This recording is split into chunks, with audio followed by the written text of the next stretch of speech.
नमस्कार बच्चों, कक्षा 11 के सभी विद्यार्थी ध्यान देंगे। काव्य के अंदर सूरदास जी के जो पद हैं, पाठ इसका जो है भाग तृतीय यानी तीसरा भाग हम पढ़ने जा रहे हैं। लरिकाई को प्रेम कहो, अली कैसे छूटत, कहा कहो ब्रजनाथ चरित, अंतर्गति लूटत, वह चितवनी वह चाल मनोहर, वह मुस्कानी मंद धुनि गवानी, नटवर भेष नंद नंदन को, वह विनोद कह बनते आवनी, चरण कमल की सो करती हो, यह संदेश मोहि विसित सम लागत, सूरदास पल मोहि न बिसरती, मोहनी मूरति सोवत जागत। जहाँ पे बच्चों ये गोपियाँ जो हैं, गोपियाँ उद्धव जी से कहती हैं कि लरिकाई माने बचपन,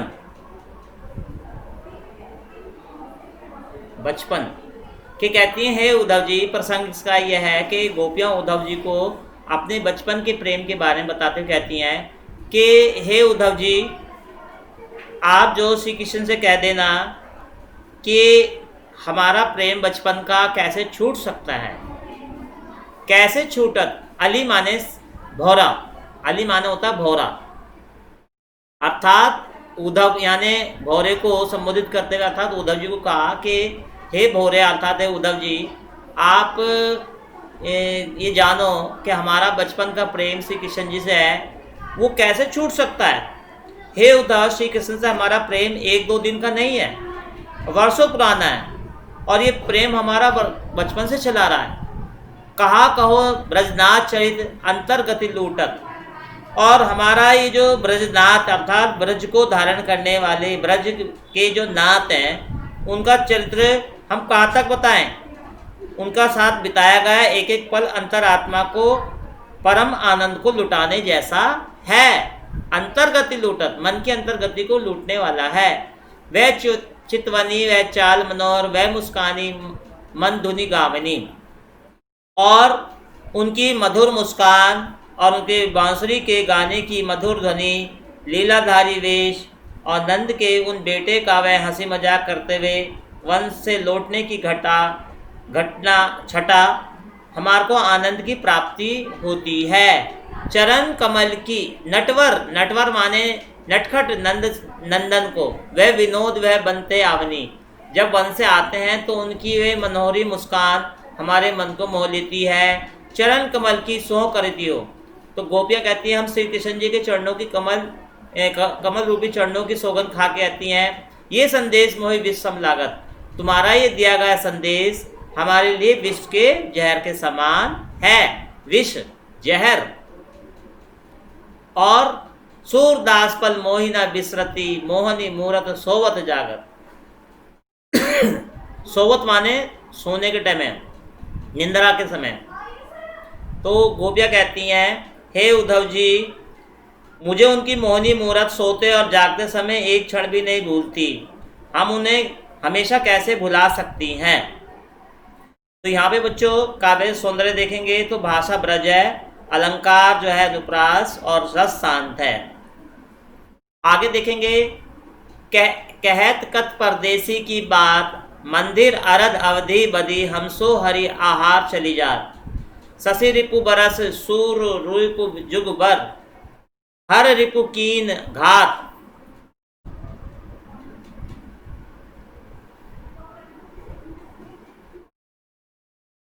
मग पंचक ले गयो सांवरो, ताते अति अकुलात, नखत वेद ग्रह जोरी अर्ध करी, सोई बनत अब खात, सूरदास बस बिरह के कर मींजे पछतात। तो बच्चों ये यहाँ पे श्री कृष्ण जी प्रसंग है। श्री कृष्ण जी लौटाने के लिए 15 दिन की अवधि निश्चित करके गए थे। कितने दिन की कह के गए थे? 15 दिन की।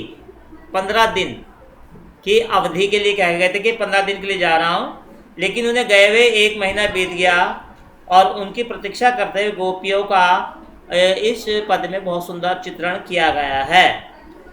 तो क्या कहती हैं गोपियाँ? कहत कत परदेसी की बात, श्री कृष्ण जी की कथा कहते हुए कहती हैं, वो गोपियाँ कहती हैं कि हे उद्धव, श्री कृष्ण जी हमसे परदेसी जाने की बात कह रहे थे, अर्थात एक पक्ष 15 दिन में आने का वचन देकर गए थे। तुम हमसे, किंतु अब तो पूरा महीना बीत गया है। मंदिर अरद, तो ये बच्चों मंदिर अरद का मतलब है मंदिर यानी घर का आधा, अर्थात पक्ष। अरद माने मंदिर यानी घर का आधा। आधा का मतलब है पक्ष, आधा पक्ष, आधा हिस्सा यानी 15 दिन के लिए। बदी माने वादा करके। हम सो हरि आहार चली जात। अब यहाँ पे बच्चों हरि आहार का मतलब है, हरि माने शेर, आहार माने शेर का भोजन। यहाँ पे थोड़ा कूट वैसे है, इसे थोड़ा ध्यान से समझेंगे। हरि आहार, जिस प्रकार से एक शेर भोजन करने चल जाता है, तो यहाँ पे का मतलब है हरि आहार का अर्थ है कि सिंह का आहार यानी मांस। मांस माने महीना, कहते हैं ना भाई ये महीना चल रहा, मास अर्थात महीना। और शशि रिपु का अर्थ है, शशि माने चंद्रमा और रिपु माने शत्रु, अर्थात शशि रिपु चंद्रमा का शत्रु यानी दिन। दिन बरस और कई बरस बीत गए। सूर्य रिपु, और सूर्य रिपु माने सूर्य रिपु। सूर्य रिपु का अर्थ है सूर्य का शत्रु अर्थात रात्रि। और सूर्य की शत्रु रात्रि। जुग माने हैं युग। हर रिपु माने शंकर का शत्रु अर्थात कामदेव। हर रिपु माने शंकर का शत्रु। शंकर भगवान के शत्रु जो है, शत्रु कामदेव। कामदेव ऐसा था, कामदेव उनके शत्रु यूं है कि उनकी तपस्या भंग करने के लिए देवताओं ने एक बार कामदेव और रति को भेजा था, और शिव के त्रिनेत्र से कामदेव जी वहीं भस्म हो गए थे, इसलिए कामदेव को शिव का शत्रु बताया गया है। कीने घात, वे कहती हैं श्री कृष्ण के वियोग में हमारे दिन 1 वर्ष के समान और रात्रि युग के समान बीत रही है, अर्थात दिन वर्ष के समान हो गए हैं और रात्रि युगों के समान होती है। इन्हें व्यतीत करना कठिन हो रहा है। ऊपर से कामदेव हम पर घात लगाए बैठा है। हरि रिपु कीने घात का अर्थ यह है कि हर का रिपु शिव जी का शत्रु कामदेव जी ने हमारे ऊपर आघात किया था। कामदेव भी हमें सता रहे हैं। मग पंचक ले गयो सांवरो ताते अतुलात। मग पंचक का अर्थ यहाँ पे है माघ का महीना, यानी माघ नक्षत्र से 5वां नक्षत्र यानी चित्रा। माघ पंचक 27 नक्षत्र है, चित्रा नक्षत्र। चित्रा नक्षत्र और यानी हृदय, चित्त। यहाँ पे चित्त माने मन। मग पंचक ले गए सांवरो, हमारे जो मन चित्त था उसको श्री कृष्ण जी ले गए। ताते अकुलात, उनके बिना हम बहुत दुखी हैं, इसलिए हम अत्यधिक व्याकुल है। नखत वेद ग्रह जोरी अर्ध करी सोई बनत अब खाद। नखत माने नक्षत्र। बच्चों नक्षत्र कितने हैं? नक्षत्र हैं 27, ठीक है। और वेद कितने हैं? 4 + 4, 4 वेद हैं। ग्रह कितने हैं? 9 ग्रह हैं, ठीक है। इन सबको जोड़ने पर क्या बनता है? अर्ध करी। इन्हें जोरी माने जोड़कर, इन्हें जोड़ने के बाद बनता है 40। अर्ध करी, इसका आधा कर दो भाई, तो कितना बनता है? 20। 20 माने अर्थात विष यानी जहर। सोई बनत अब खात। कितना सुंदर देखो अंकों का वो क्या है कवि ने। 27 नक्षत्र हैं, 4 वेद हैं, 9 ग्रह हैं, इन्हें जोड़ने के बाद 40 अंक आता है। अर्ध करी, इनका आधा करा तो हमने कितना बना? 20। सोई बना तब खात, बस हम वही खा रहे हैं, अर्थात 20 माने विष, जहर खा रही हैं। तो उनके वियोग में हमारे पास मरने के अलावा कोई उपाय नहीं रह गया। सूरदास जी कहते हैं कि सूरदास बस भय विरह के कर मींजे पछितात। तो अब जो है हम विरह के वश में हो, हाथ मल मल कर पछता रही हैं, हमने उनसे प्रेम क्यों किया।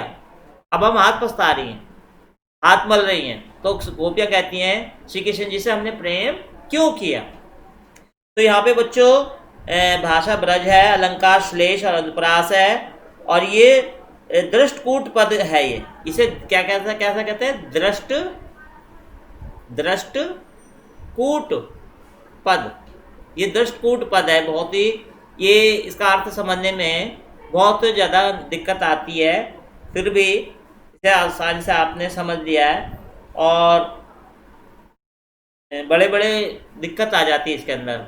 आगे निस दिन बरस नैन हमारे, तो गोपियाँ कहती हैं उद्धव जी श्री कृष्ण जी की याद में हमारे आंखें जो हैं दिन रात आंसू से भीगी रहती हैं, सदा रहती वर्षा ऋतु हम पर तब जब से श्याम सितारे। गोपियाँ कहती हैं जब से श्री कृष्ण जी गए हैं हमारी आंखों में वर्षा की तरह दिन रात आके वर्षा रूपी आंखों की तरह बहती ही रहती हैं। दरक अंजन ना रहत निस्बासर कर कपोल भय कारे। कारे माने काले। गोपियाँ कहती हैं कि हमारे जो आंखों में जो काजल है वो खत्म हो गया, क्योंकि आंखों में काजल जो लगा हुआ था वो आंसू से बह गया, और जो हमारे होठ थे उन्हें जो है बह बहकर आंसू को, उन्हें गालों को, कपोलों को, कपोल माने गाल, काले वो कपोल गाल, हमारे गाल जो है काले हो गए हैं। कारे माने काले। कंचु की पट सूखत नाही, कंचु की पट माने हमारे ने जो कपड़े पहन रखे अपने शरीर पर वो आंसू से भीग भीग कर सूख नहीं रहे हैं, अर्थात हमारे हृदय पर हमेशा आंसू की धाराएं बहती रहती हैं, जिसके कारण हमारी चोली जो है गीली रहती है। नहीं कबो उर विच बहत पनारे, पनारे माने पानी की धाराओं की तरह आंसू बहते रहते हैं, और हमारे कपड़े जो सूखते नहीं और भीगे रहते हैं। क्या रहते हैं? भीगे रहते हैं। तो इस प्रकार से फिर वे आगे कहती हैं आंसू सलिल सब भई काया पल ना जात रिस्टारे। रिस्टारे रिस माने क्रोध, रिस माने होता है क्रोध, और वो कहती हैं हमारे आंसू जो है तालाब के समान हो गए हैं, हमारे आंसू मानो हमारा शरीर ही आंसू के रूप में परिवर्तित हो गया है, अर्थात आंसुमय हो गया है। अब कामदेव का क्रोध भी शांत नहीं हो रहा है। तो सूरदास जी कहते हैं, गोपियाँ कहती कि हे उद्धव हमें तो दुख है कि श्री कृष्ण जी ने गोकुल और गोकुल के वासियों को क्यों भुला दिया। ये कह रहे हैं सूरदास प्रभु को ये परखो गोकुल कहाँ विसारे, विसारे माने भूल जाना, तो श्री कृष्ण जी ने हमको क्यों भुला दिया। आगे देखेंगे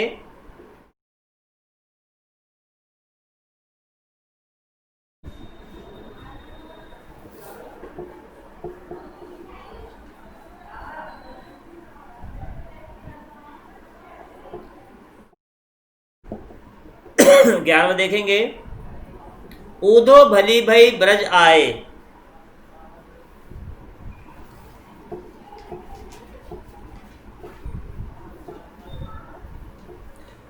वो कहते हैं ऊधो भली भई ब्रज आए विधि कुलाल कीन्हे कांचे घटते तुम आनी पकाए।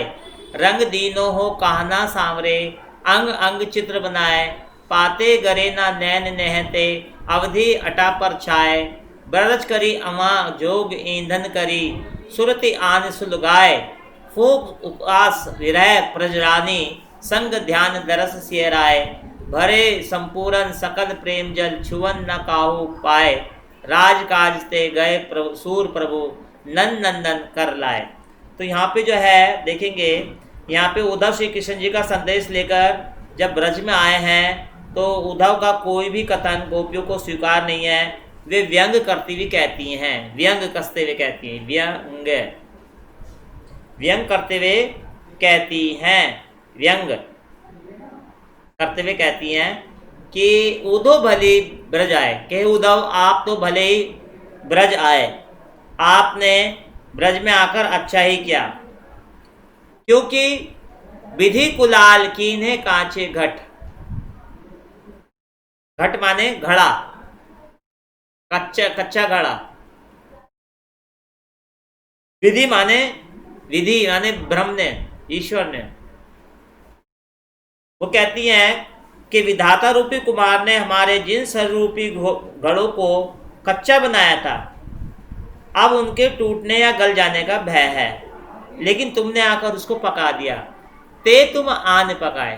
तो यह गोपियाँ अपने आप को कच्चे घड़े के समान मानती हुई कहती हैं कि जिस प्रकार कच्चा घड़ा जो है गीला होने से टूट जाता है या चटक जाता है, लेकिन हम भी ऐसे ही कच्चे घड़े के समान है। विधाता ने हमें घड़ा है और उनके विरह में हम जो है गल जाती हैं, लेकिन तुम आके तुमने हमारी बात को, हमारा उनका श्री कृष्ण का संदेशा दिया, हमारा मन और पक्का हो गया है।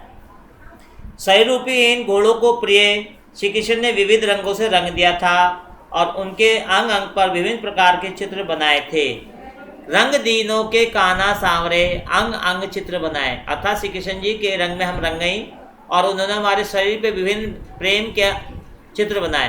पाते करे ना नैन नहते अवधि अटा ना छाए। तो आवा क्या होता बच्चों?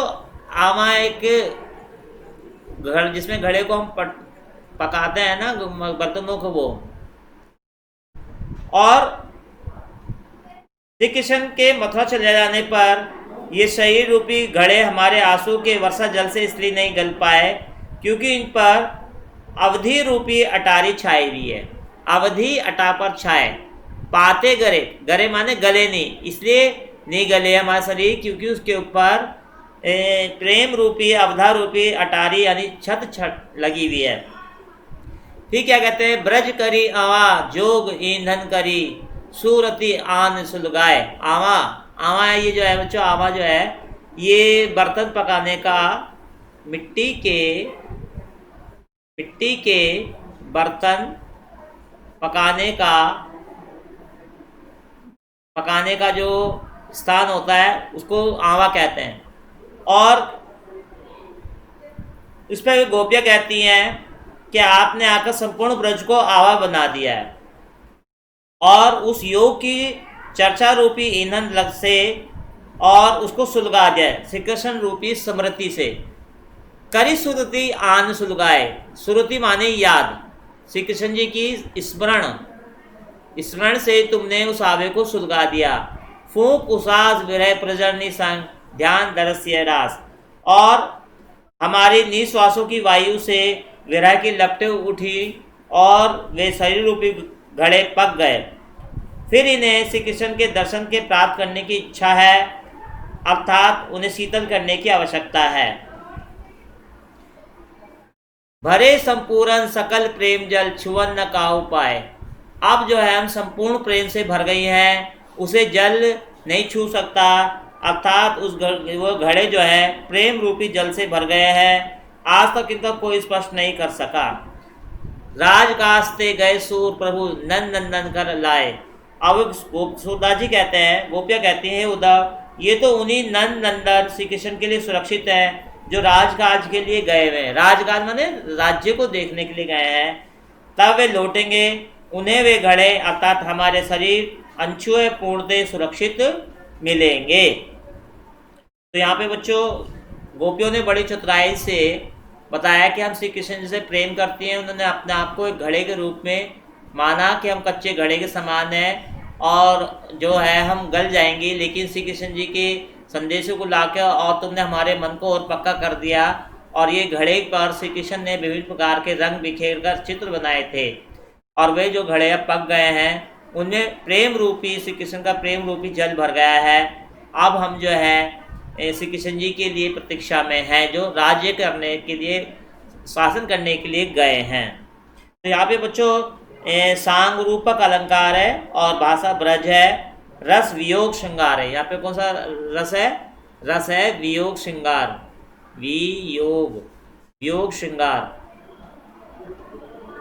वियोग श्रृंगार। फिर आगे पढ़ेंगे, लास्ट है अकिया हरि दर्शन की भूखी। गोपियाँ कहती हैं, हे हमारी आंखें तुम्हारी बात, सखिया कहती हैं, उद्धव तुम्हारी योग की बातें हमारे लिए नीरस हैं, लेकिन हमारी मन जो है, हमारे मन की आंखें चाहती हैं कि हम श्री कृष्ण जी के दर्शन करें।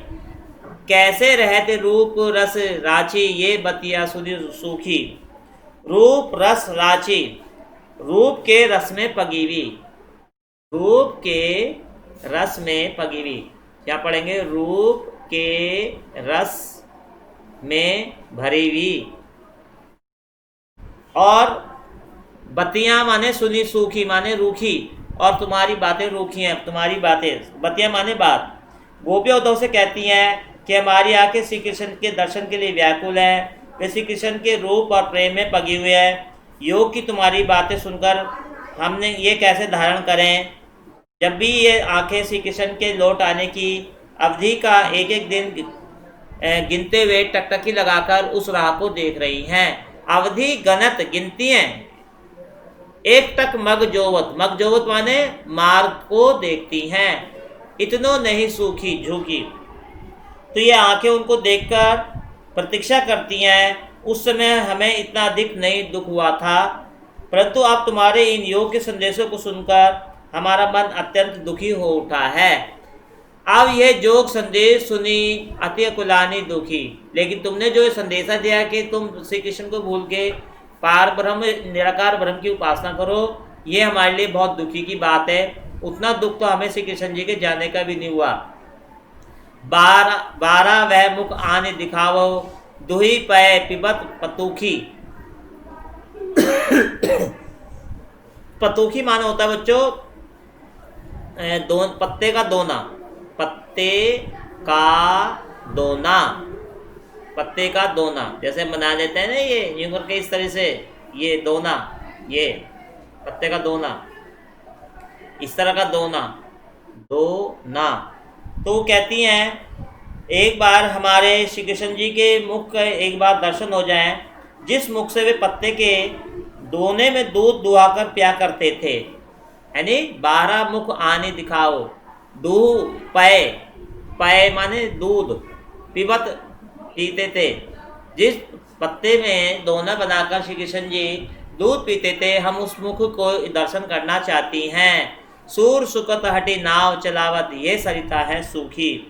तो सूरदास जी कहते हैं कि गोपियाँ कहती कि हे उद्धव, हमें योग का उपदेश देकर तुम वैसे ही असंभव कार्य कर रहे हो, जिस प्रकार से कोई नदी सूख गई है और उसमें बालू ही बालू है और उसमें हम नाव चलाने का प्रयास करें। अर्थात तुम्हारे योग के प्रभाव से हमारे प्रेम पर कोई प्रभाव पड़ने वाला नहीं है। हमारा प्रेम सच्चा है, हम श्री कृष्ण जी से सच्चा प्रेम करते हैं। सरिता है सूखी, मरिता सरिता माने नदी सूखी हुई है, और नाव हटी माने हट कर कर। तो जिस प्रकार से कोई व्यक्ति सूखी नदी में जहाँ पे पानी नहीं है, केवल रेत ही रेत है, वहाँ पे नाव चलाने का प्रयास करता है, इसी प्रकार से तुम भी हम जैसे प्रेम में पगी हुई श्री कृष्ण जी की बातों में उनको कभी नहीं भूल सकती, और तुम अपनी जो है हट से अपनी बात मनवाना चाहते हो। अर्थात तुम्हारे योग संबंधी उपदेश का हमारे पर कोई प्रभाव पड़ने वाला नहीं है। तो बच्चों, ये आपका चैप्टर कंप्लीट हो गया है, और जो आगे का कार्य मैं भेजूंगा, अगली वीडियो में भेजूंगा।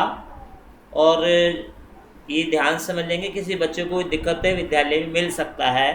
तो यहाँ पे देखेंगे, ये थोड़ा अर्थ देख लेंगे। सुकत माने होता है रेत, रेत बालू रेत, और हटी माने बलपूर्वक। अब बारक माने एक बार, बारक माने एक बार, एक बार। सोचो, काव्य सौंदर्य देखेंगे तो यहाँ पे जो है गुण प्रसाद है और छंद गे पद है बच्चों, और भाषा ब्रज है। यहाँ पे ये सरिता है सूखी में रूप अतिशयोक्ति अलंकार है नी। तो ये बच्चों आपका काम कंप्लीट हो गया। नमस्कार, धन्यवाद।